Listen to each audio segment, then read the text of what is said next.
Hi, and welcome back to Focal Point AAFR Talk. Brian Fisher is my name. The program is Focal Point, 888-589-8840. Number to call. I want to get back to what John Roberts did to Obamacare, and then we'll grab some phone calls. Looking at a piece by Andy McCarthy, great piece on the constitutional implications of what John Roberts did. Remember, John Roberts rewrote this thing. He basically rewrote Obamacare from the bench by labeling this penalty as a tax. It's not a tax. It's a penalty. Remember that Barack Obama was on George Stephanopoulos' show saying, look, it's not a tax. George, you're mixed up here. The fact that you got to go and look it up in the dictionary tells me how mixed up you are. It's not a tax. And yet John Roberts says, well, as a matter of fact, it is. I'm going to make it a tax. I'm going to declare it a tax. And that was unconstitutional to begin with. Don't misunderstand me. It was unconstitutional to begin with for the simple reason that in Article 1, Section 8, which is the part of the Constitution that tells the federal government what it can do. This is what we, the people, have authorized it to do. And you'll look in there in vain for any mention of managing our health care. It's not in there. There is no authority. There is no constitutional authority for the federal government to wade in and run 1/6 of the American economy and manage our health care. It just does not exist. So this thing was unconstitutional from the concept, let alone from what actually came to be.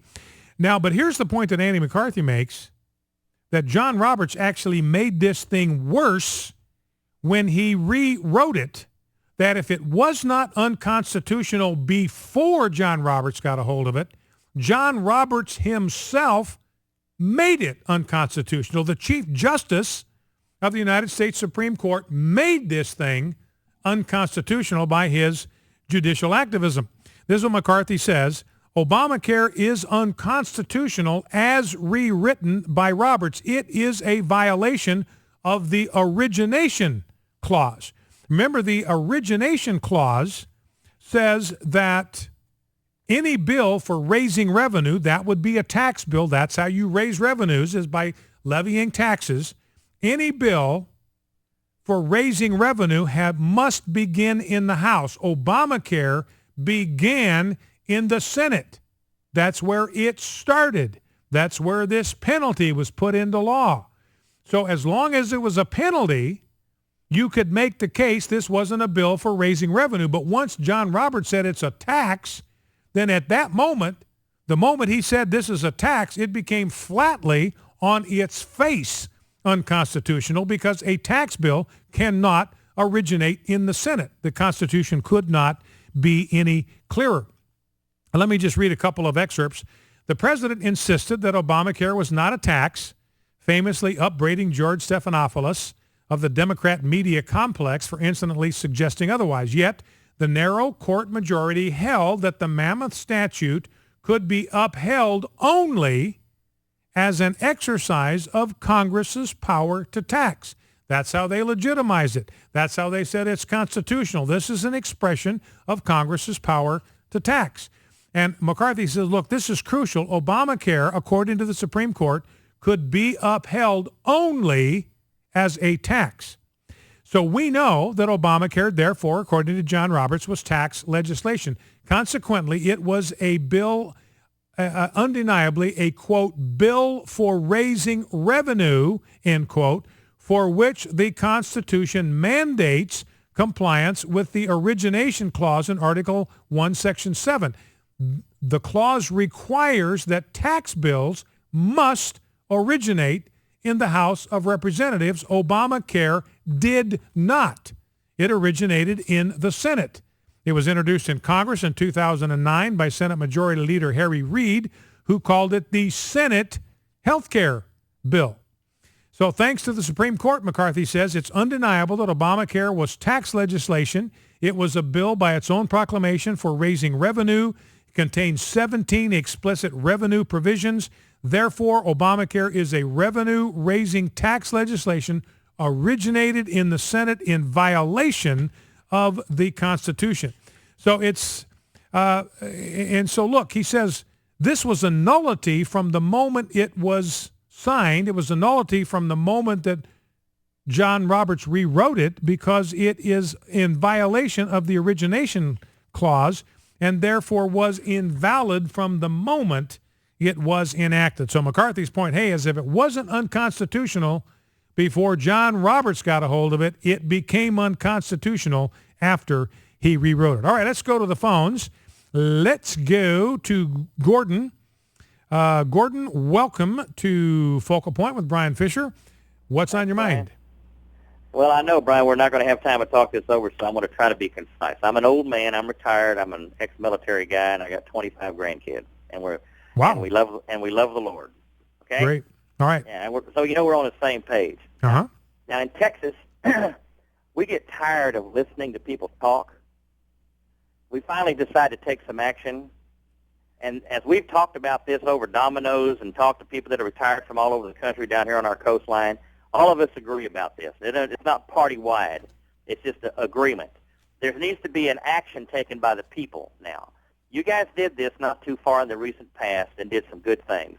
You got people to get up there and got Congress paying attention to it and Obama paying attention. There also was a recall recently in one of the states of a couple Democrats. It's our feeling that the people have got to take action. We need to have a total recall of all the congressional seats by the people of the United States. Now, I know some of them will take a year or 2 years to get done, but the pressure of it will make these guys up there in Washington, D.C. start listening to their constituents and start taking action and start considering it because they know it's there. If the media, and I mean you guys on radio because we all know the other ones aren't going to do it initially, if you guys were to get us fired up about, hey, this is not a bad step for the people to take a step and demand a total recall of every single congressional district, we would have an incredible inertia that would push the Congress to act the way it should. Now, I know that's not an easy thing to do, but I'm telling you that would work. Mm-hmm. That would push this thing where we're making the decisions, and Ted Cruz's office thought it was a good idea. Okay, here, all they said was, well, what we know is if you did a recall on Cruz and it were to go and be enacted, he'd win again, and they're right, he would. Yeah. A total recall would be the way to get this thing done, and the media, including yourself, are the ones that ought to really think about this and get this immediately underway. It stops all this crud, and it would get people thinking. It's been tried in other states on the state level, and it's happened positively in years past. Yeah. That's my opinion. I could be wrong, but I believe that's where we need to go. All right, Gordon, listen, I appreciate that. And, you know, we had sort of a down payment on what Gordon's talking about in 2010 when the Tea Party swept the Republicans into control of the House of Representatives. Now, that was just a down payment. That was just a starter set. And we've seen some of those guys that were put into office in 2010 because of Obamacare. They ran against Obamacare. Then they've gotten to Congress, and when they've had a chance to actually vote to stop this thing, they wilted. So we've been let down. We've been disappointed by congressmen that promised us one thing in 2010, got our votes, and then when the chips were down, when they actually had an opportunity to cast a vote that mattered, they collapsed, folded like a cheap Bedouin tent in a stiff desert breeze. But to back up what Gordon said, there was a poll today that indicated that 60% of the American people, they want Congress fired, every last one of them. They want all 535 of them sent home. They want their jobs taken away and given to somebody who will do something responsible with the power of the office. So there's a lot of sentiment out there to make changes in D.C. A lot of people very, very frustrated, agitated, upset with what's going on in D.C. So Gordon is exactly right. There's a tremendous amount of energy out there right now among the American people, and a lot of it is coming from Republicans who are agitated with the Republican Party.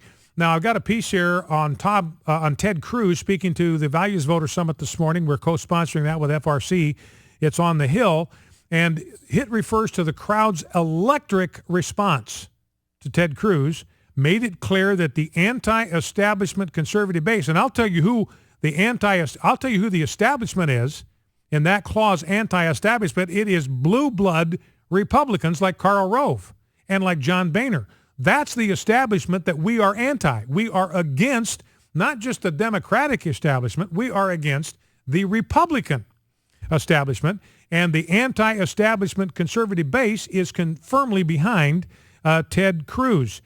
And he says this is what Cruz said this morning. It seems President Obama's paid political operatives are out in force today because he got heckled by people in the crowd.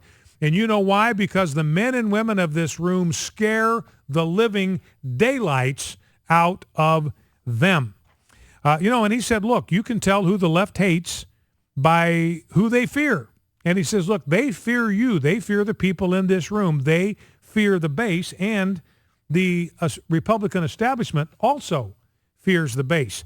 And I'm looking at a poll here, Wall Street Journal, NBC News. 78% of the American people say the nation is on the wrong track.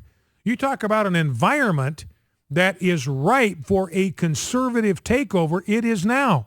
78% of America thinks this country's on the wrong track. Those other 22%, I'd like to know what they're smoking. I mean, they're off in la-la land. There's 14% of the American people that think the nation's going in the right direction. You got to think, how in the world could you look at what's taking place around us and say we're going in the right direction?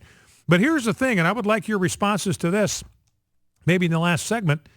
This is amazing to me. I mentioned it early in the program, but this is, according to Gallup, 52% of Republicans, 52% of Republicans say that America needs a third party. They've got a party, the Republican Party.